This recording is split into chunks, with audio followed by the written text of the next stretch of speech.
సాగర్లో 50, శ్రీశైలంలో 50, రెండు కలిపితే ఎంత ఉన్నాయి? 100 టీఎంసీల నీళ్లు ఉన్నాయి. 100ల తెలంగాణకు రావాల్సింది 123, ఆంధ్రకు పోవాల్సింది 9. అంటే ఉన్నాయి తక్కువ, రావాల్సింది ఎక్కువ.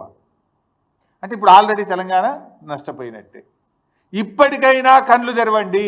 ఎందుకు ఈ మాట అంటున్నా అంటే, మీరే ఫుల్ పేజ్ యాడ్లు ఇచ్చారు. గతంలో ఈ అడ్వర్టైజ్మెంట్ల సంస్కృతి లేదు. యాసంగి పంటకు ఎన్ని నీళ్ళు ఇస్తాం, ఇందాక నేను చూసిన యాడ్. ముఖ్యమంత్రి బొమ్మ వేసుకొని పెద్ద పెద్ద యాడ్లు ఇచ్చిండ్రు. యాసంగి పంటకు ఇన్ని నీళ్ళు ఇస్తున్నామని. ఈ యాసంగి పంట ఏమవుతుందంటే బైసాబ్, నాగార్జున సాగర్ ఎడమ కాలువ కింద నల్లగొండలో 1,45,000 ఎకరాలు, సూర్యాపేటలో 2,35,000 ఎకరాలు, ఖమ్మంలో 255, 260, మొత్తం కలిపితే 6,38,000 ఎకరాలు నాగార్జున సాగర్ ఎడమ కాలువ కింద తెలంగాణలో ఇప్పుడు పంట వేసుకున్నారు రైతులు. 6,38,000 ఎకరాలు నాగార్జున సాగర్ ఎడమ కాలువ కింద ఇప్పుడు పంట వేసుకొని పెట్టుబడి పెట్టిండ్రు రైతులు, మందులు వేసిండ్రు. ఇంకా 4 వెట్టింగ్స్ ఇవ్వాలి నాగార్జున సాగర్ ఎడమ కాలువకు. ఇంకా 4 తడులు ఇస్తే కానీ పంట పండదు. నాగార్జున సాగర్కు 4 తడులు ఇవ్వాలంటే ఈ 6.5 లక్షల ఎకరాలు పండాలంటే దాదాపు 30-35 టీఎంసీల నీళ్లు కావాలి. ఇది కాకుండా ఏఎంఆర్ ఎస్ఎల్బిసి కింద కూడా 2,40,000 ఎకరాల పంట వేసిండ్రు. ఏఎంఆర్ ఎస్ఎల్బిసి కూడా ఇంకా 3-4 తడులు ఇవ్వాలి, దానికి నీళ్లు కావాలి. తర్వాత ఖమ్మం జిల్లా డ్రింకింగ్ వాటర్ పాలేరు నుంచే తీసుకుంటాం. మహబూబాద్ డ్రింకింగ్ వాటరు పాలేరు నుంచే తీసుకుంటాం. నల్లగొండకు సూర్యాపేటకు కూడా త్రాగునీరు మనం నాగార్జున సాగర్నే తీసుకుంటాం. హైదరాబాద్ డ్రింకింగ్ వాటరు నాగార్జున సాగర్ మీదనే ఉంది. అంటే హైదరాబాద్, నల్లగొండ, సూర్యాపేట, ఖమ్మం జిల్లా, అదేవిధంగా మహబూబాద్ జిల్లా, వీటన్నిటి త్రాగునీటి అవసరాలు దాని మీదనే ఆధారపడ్డాయి. 2,40,000 ఎకరాల ఏఎంఆర్ ఎస్ఎల్బిసి కింద పంట ఉన్నది. నాగార్జున సాగర్ ఎడమ కాలువ కింద 6,38,000 ఎకరాల పంట ఉన్నది. మరి ఇవన్నీ ఎట్లా కాపాడతారు? ఇప్పటికైనా మొద్దు నిద్ర వీడండి, ఇప్పటికైనా కళ్ళు తెరవండి. రైతుల పంటలు కాపాడాలంటే తక్షణమే కేంద్ర ప్రభుత్వం మీద ఒత్తిడి తేవాలి. ఆంధ్రప్రదేశ్కు నీటి వాడకాన్ని బంద్ చేయించాలి. కేఆర్ఎంబి ఆఫీస్ ముందు ధర్నా చేద్దాంపా, మేము కూడా వస్తాం. పోదాంపా ఢిల్లీలో కేంద్ర జలశక్తి మంత్రి కార్యాలయం ముందు ధర్నా చేద్దాం. మీకు చేత కాకపోతే మీ ఎంబడ మేము కూడా వస్తాం, పోయి చేద్దాంపా. ప్రధానమంత్రి కార్యాలయం ముందు చేద్దామా, పోదాంపా అండి. అఖిలపక్షాన్ని తీసుకొని పోండి. అంటే ఏం మిమ్మల్ని గెలిపించి పంటలు ఎండబట్టడానిక? రేపు వేసవి కాలంలో త్రాగునీటికి ప్రజలు ఇబ్బంది పెట్టడానిక? ఇప్పటికైనా ఆంధ్రప్రదేశ్ మిగిలింది 9 టీఎంసీలే, రావాల్సింది మనకు 121, 123, ఉన్నది 100.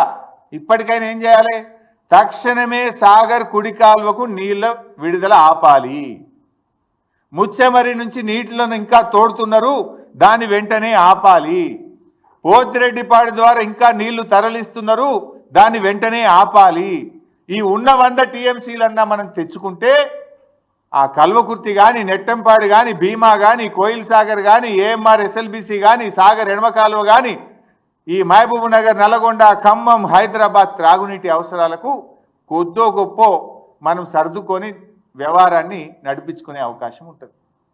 లేకపోతే మీరు ఇట్లనే మొద్దు నిద్రపోతే ఇటు ఖమ్మం, నల్గొండ, మహబూబ్ నగర్లో పంటలు దెబ్బతింటాయి.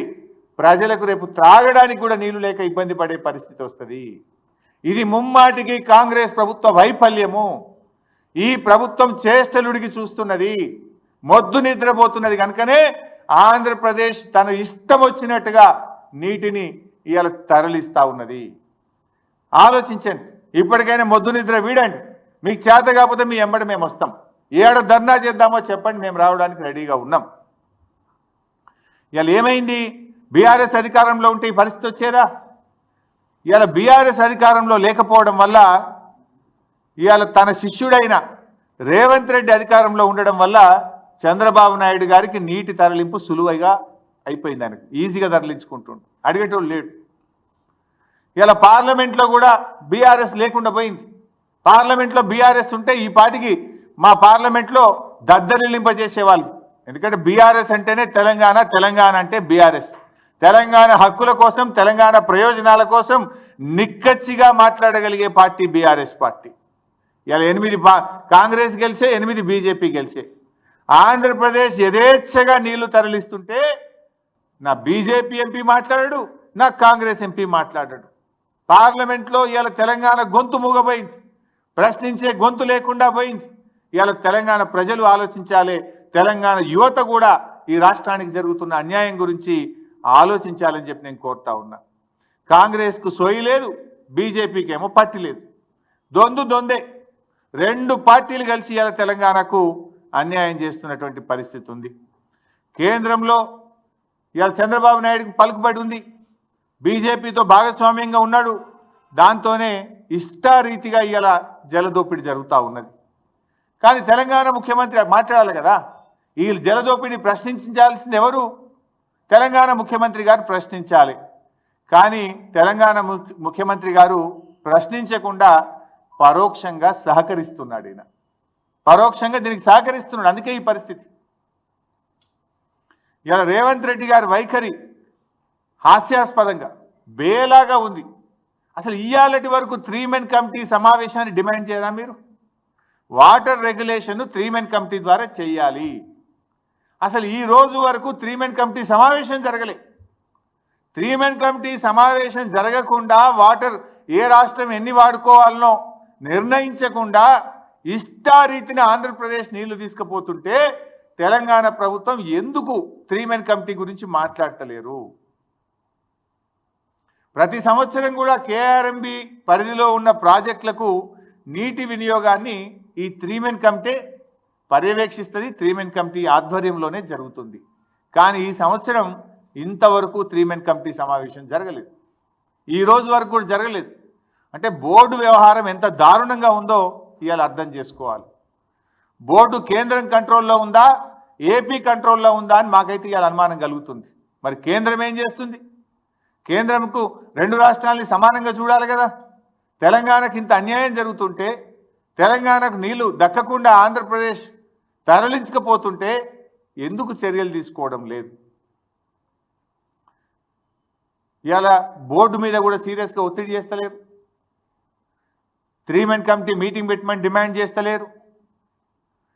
శిలా విగ్రహాల్లాగా నీళ్లు తరలించకపోతుంటే శిలా విగ్రహాల్లాగా ఉంటున్నారు, పడి ఉన్నారు. ఇవాళ తెలంగాణ అడ్వైజర్లు కావచ్చు, మంత్రులు కావచ్చు, ముఖ్యమంత్రి కావచ్చు, ఇవాళ ఇంజనీర్లు కావచ్చు. అంటే పాలకులు సరిగా లేకపోతే వాళ్ళు మాత్రం ఏం చేస్తారు? డైరెక్షన్ లెస్ అయిపోయింది.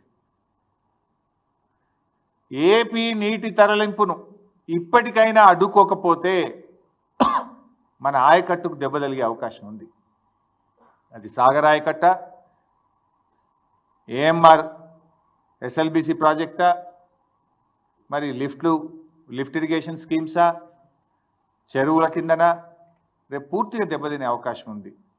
ఇప్పుడు ఏమైంది, సాగర్లో నీటి మట్టం పడిపోతే రేపు హైదరాబాద్ డ్రింకింగ్ వాటర్ కూడా ప్రమాదంలో పడే అవకాశం ఉంది.